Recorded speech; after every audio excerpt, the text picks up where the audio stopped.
ఈరోజు నేను అడుగుతున్నా, ఈ ప్రభుత్వం ఉంది, కాలువల తొవల, మురికి కాలువల్లో మట్టి తీల, నీళ్ళు వచ్చాయి, కాలువలు పొలాలన్నీ కలిసిపోయి 4 రోజులుంటే చేతికొచ్చే పంట మొత్తం నీటి పాలైపోయే పరిస్థితి వచ్చింది. అవునా కాదా అని మిమ్మల్ని అడుగుతున్నా. ఇది ప్రభుత్వ వైఫల్యం అవునా కాదా అని మిమ్మల్ని అడుగుతున్నా. ముఖ్యమంత్రి వస్తాడు, హెలికాప్టర్లు తిరుగుతాడు. హెలికాప్టర్లో తిరిగితే కనపడుస్తుంది తమ్ముళ్ళు. నేను 2 రోజులు ఊరూరికి తిరిగాను, మీ బాధను అర్థం చేసుకున్నాను. కానీ ఓసారి బాధ, నిస్సహాయ స్థితి, ఏమీ చేయలేకపోయానని బాధపడ్డాను తప్ప, అదే తెలుగుదేశం పార్టీ అధికారంలో ఉంటే మీ ముఖంలో ఆనందం చూసే వరకు మీ దగ్గర నేను ఉండేవాడిని, చేసేవాడిని. ఇలాంటి ఒక వ్యవస్థ కాదు.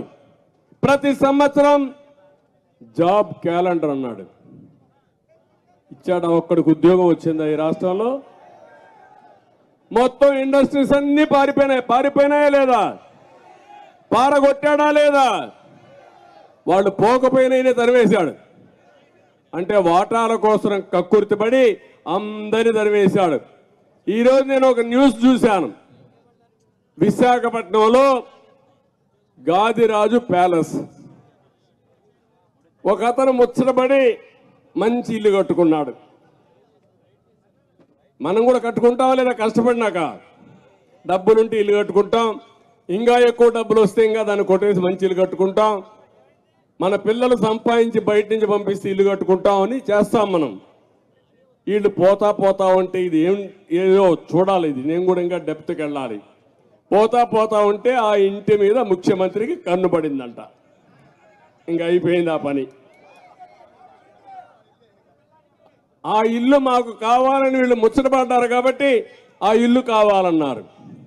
ఆయన అన్నాడు, నేను ఎందుకు ఇస్తానయా, నా ఇల్లు ఇది అన్నాడు. అంటానే ఏం చేశారు తెలుసా? ఎప్పుడో ఇది ఉందని 22A కింద పెట్టేశారు. ఇప్పుడు రికార్డులు చాలా స్పష్టం తమ్ముళ్ళు. మీ భూమి మీద అవునా కాదా దినాము చెక్ చేసుకోవాలా మీరు ఇంక రాబోయే రోజుల్లో. ఎందుకంటే ఈ కాంగ్రెస్ దొంగలు ఆ రికార్డులో ఏమక్కర్లా, ఈ భూమి 22Aలో ఉంది అంటే ఏంటి? ఇది ప్రభుత్వ భూమి. మీ తాత ఇవ్వచ్చు, మీ ముత్తాత ఇవ్వచ్చు మీకు. ఇంకా అక్కడి నుంచి నువ్వు కుయ్యమరు అంటే సగం నాకు ఇస్తావా చెప్పు, అప్పుడు నీకు ఇస్తా. లేకుండా మొత్తం ఇచ్చేసి 20 లక్షల ఆస్తి 5 లక్షలు ఇస్తారు. ఇటీవల సెటిల్మెంట్లో అన్ని అదే జరిగింది సర్వేలో. మీరు ఒక విషయం గుర్తుపెట్టుకోవాలి, ఇప్పుడు ఓటర్ దొంగలు కూడా వచ్చారు. మీరు బతికుండగానే మిమ్మల్ని చంపేస్తున్నారు. అంటే ఏంటి అరాచకాలను అడుగుతున్నా మిమ్మల్ని అందరూ ఆలోచించుకోవాలి మీరు. ఇదేదో నా కోసరం కాదు నేను చెప్పేది, మీ కోసరం, మీ పిల్లల కోసరం, ఈ రాష్ట్రంలో ఉండే ప్రజల కోసరం. ఇలాంటి అరాచకాలు నేను ఎప్పుడు ఊహించలా. ఇలాంటి ఈ కళ్యాణ మండపాన్ని చూస్తే ఇప్పుడు కొత్తగా ఒకటి తెచ్చారు. నేను చెప్పింది ఈ గాదిరాజు ప్యాలెస్ది. ఆ కళ్యాణ మండపాన్ని చూస్తే 94లో అతను కొన్నాడు, కొని కట్టుకున్నాడు. అతను చాలా స్పష్టంగా చెప్పాడు, ఈ కళ్యాణ మండపం నేను ఎప్పుడో కొన్నాను, ఇవన్నీ కూడా ల్యాండ్ కొన్నాను, అప్పుడే అరియర్స్ అన్ని పే చేశాను, ఎలాంటి డిస్ప్యూట్ లేదంటే వీళ్ళు 22A కింద పెట్టి అక్కడి నుంచి అతన్ని వేధించడానికి మొదలుపెట్టే పరిస్థితికి వచ్చారు. ఒక్క విశాఖపట్నంలో 40,000 కోట్ల రూపాయలు చేసే ఆస్తుల్ని వీళ్ళు కబ్జా చేశారు, సెటిల్మెంట్ చేశారు. గొంతు మీద కత్తి పెడతారు, ఇస్తావా సస్తావా. అదే జరిగింది. ఇప్పుడు మీరు చూశారు, ఇతన్ని ఎవరైతే మన